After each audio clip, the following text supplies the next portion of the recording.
Faire du compost, c'est un premier geste éco-citoyen pour construire un monde plus durable.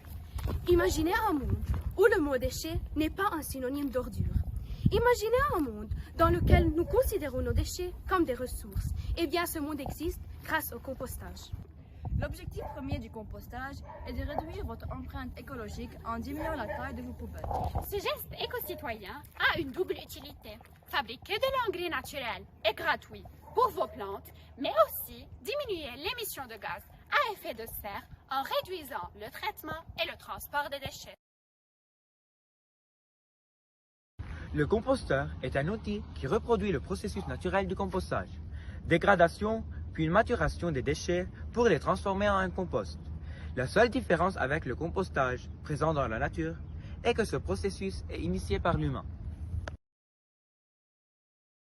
Pour alléger considérablement le poids de ces poubelles et le nombre de rotations jusqu'au conteneur, 25 à 40% des déchets sont compostables. Pour disposer d'un engrais naturel de qualité qui servira à fertiliser et à améliorer la qualité du sol ou du terreau. Pour mieux comprendre le cycle naturel de transformation d'une matière organique en une matière fertilisante, les déchets d'autrefois deviennent une source de richesse ergonomiquement parlant. Pour disposer des légumes et autres plantes saines, excellentes en cuisine. Passer d'une épluchure de légumes à un terreau fertile ne se fait pas en un clin d'œil. Le processus de transformation comprend deux grandes étapes. Durant cette étape, vos déchets vont perdre beaucoup de volume et de masse, notamment grâce à l'évaporation de l'eau contenue dans vos restes alimentaires. Les bactéries, naturellement présentes dans ces déchets organiques, vont entrer en activité et commencer le processus de dégradation.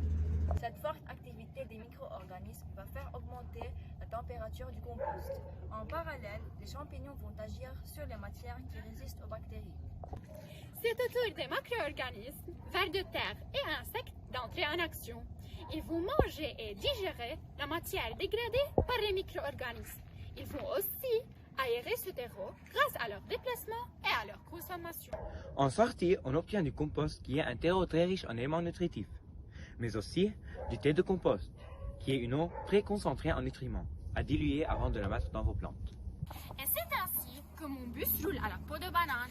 Merci pour votre attention.